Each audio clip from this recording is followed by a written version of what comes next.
Hello, good morning, and this is a quick video for the 15th of March 2024 and the 16th of March 2024 for my Lent.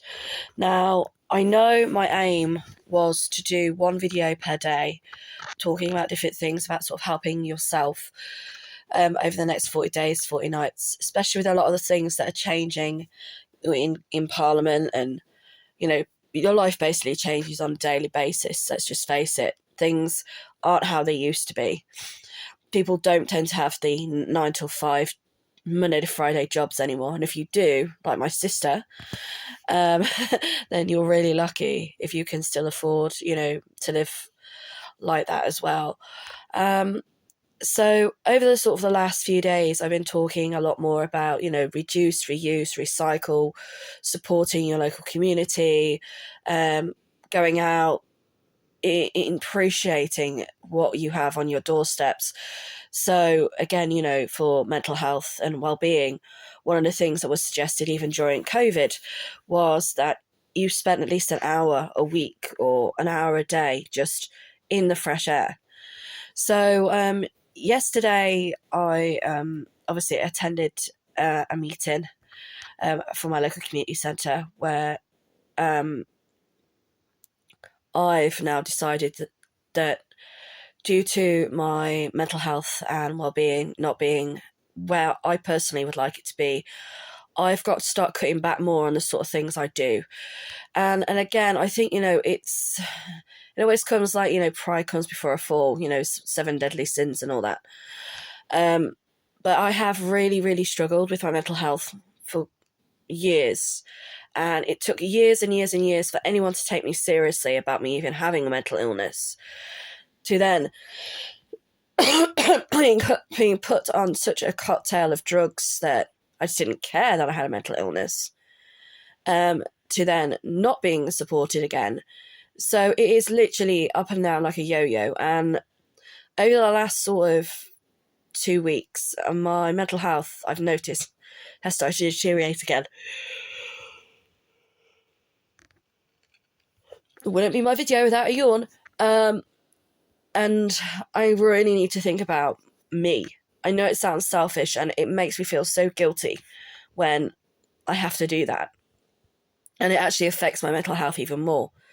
But I cannot have these days where all I want to do is cry or want to kill myself or want to punch somebody or, murder someone. My mental health illness is EUPD, which is basically multi-personality disorder. So it probably explains why I'm not very constructive with the things I do, and I tend to talk about different things all the time, and I have no real structure or routine in my life. Having EUPD, I always joked about it when I was younger. I always used to say to people that I'm a borderline schizophrenic with multi-personality disorders. The only thing I'm not doing at the moment is putting tinfoil on the walls or hearing voices. And as I have got older, I noticed that I did start to do stuff to try and help me get through the day. So my house would be covered in Post-its. I would have information all over my house.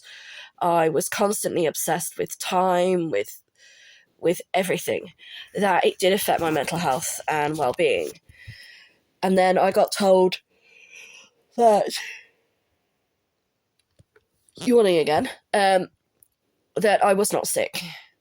And that basically I was just lazy and I was disorganized. And if I actually bothered to do things properly, I would get better. And even now, I have to be so careful. I mean, you can hear in my voice that I'm a little bit choked up. And that is because I spent, when I was well enough, I spent a number of days deep cleaning my house. And if people were to visit me, they'd probably say, oh no, you're lying, you've never deep cleaned your house. And I'm like, look, if I'm talking to you and I have a sore throat or I'm full of cold or I've got ear infection, it's because I've been deep cleaning. I hardly ever go anywhere. I've become very reclusive in my life. My son has autism. He has been diagnosed, finally. He's homeschooled. So even taking him out, even if I try and take him out for 1 day a week, it is so mentally and physically exhausting to do for me, because he needs 24-hour supervision. He's been told that he can't attend mainstream school, but he can't attend an SEN school. So the only option we have is to homeschool, and I don't really want to get into that because it's a totally different subject altogether. But when I have him with me 24/7, unless he goes to visit his dad, I can't clean the house because he doesn't like the smell of cleaning materials and fabrics and dishwashing soap and stuff. So I have to clean when he's not here. And I just go completely mental with cleaning, that I end up having breakouts on my skin. Like, you probably, sorry, I'm not shaved under my arms, I apologise. They are, I don't know what they are. They are either heat lumps or there's some kind of bite. I get dust allergies. I'm constantly sneezing, coughing, runny eyes, you know, it's like having hay fever. People are like, well, if you clean your house every day, clean as you go, you won't have this problem. And it's like, yeah, okay, I understand what you're saying, but when you have a child whose needs have to be met, I do try to integrate him into society and teach him that not everything's always going to go his way. But he is very sensitive to loud noises. And if anyone's ever watched the movie The Accountant, what the dad does to the son is he basically says, I am going to scream at my child, I am going to shout at my child, I am going to put him in a dark room, I am going to do this, I am going to do that, because life is not just going to wrap him up in cotton wool, which I totally agree. But at the same time, why would you torture somebody if doing something simple like not hoovering when they're not in the house is going to stop them from headbutting a wall, you know? And my son doesn't do that anymore. I'm quite lucky. But when he was younger, anything that was too loud, he would self-harm.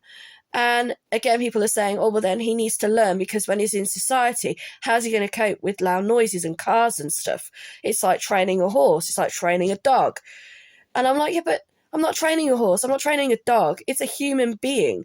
And even if I was training a horse or training a dog, you wouldn't just grab them by the reins or the lead and literally put them right in front of a main road and have, you know, and traumatize that animal.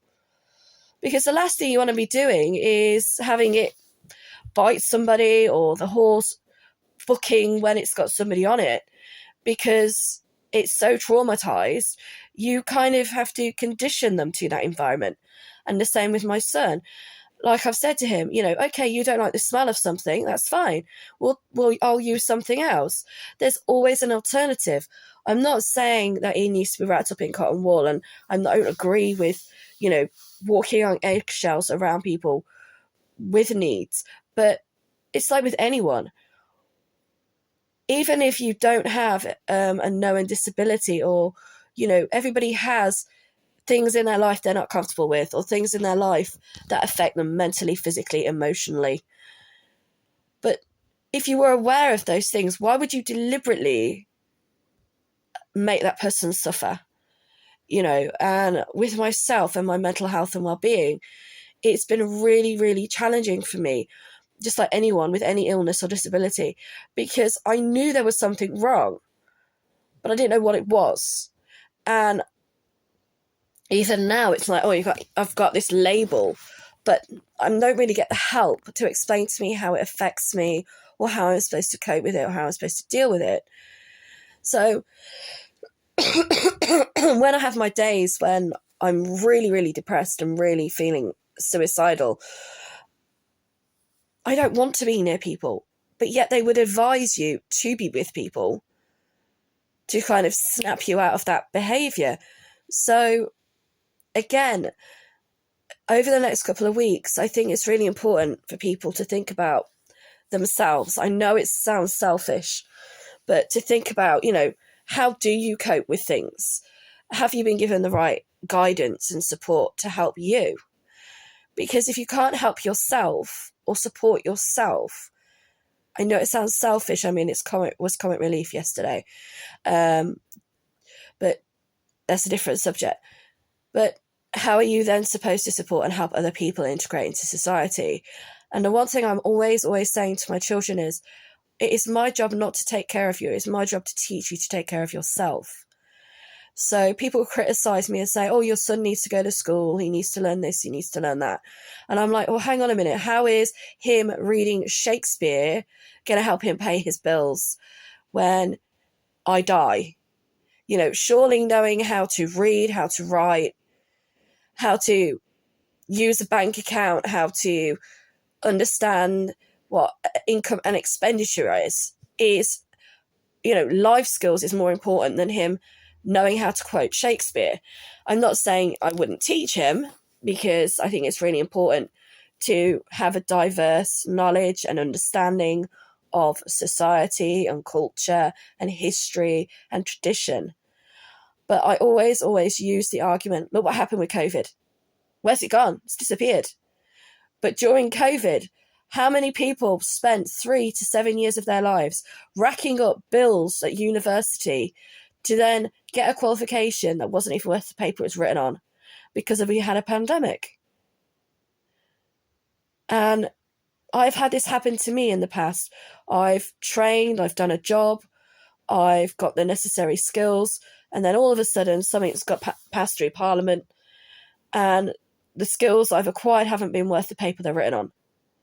Or, something happens and I've had to retrain. Teachers have to do it all the time. A lot of people in their profession, to try and keep their jobs, are constantly training, because the rules and laws are constantly changing. And like I've said to my son, I would love it if you were to say, oh, I don't know, I want to be an astronaut and I want to go and fly to Mars. I'd be like, yeah, that's great, that's fantastic. But I know that would never happen. I'm not saying it couldn't happen, but he probably would have to do it a different way, because the last thing you're going to want is somebody freaking out in a tin can when you're in space and then deciding to open the door, which is something my son is very renowned for doing. Is if he ever feels trapped or claustrophobic, he will open the door. And again, sometimes children can grow out of those things. Like anything, any fear or something that you struggle with can sometimes be managed. But I don't ever believe that fear or that hidden disability that you mask, because that's what they call it, masking, ever really goes away. And I know in myself that the meeting where I was yesterday, and the way I'm feeling now, I have got to just stop what I'm doing and focus on me. And if I don't do that, then unfortunately, sorry, I've got a really bad earache. I'm waiting for the doctor to ring me later.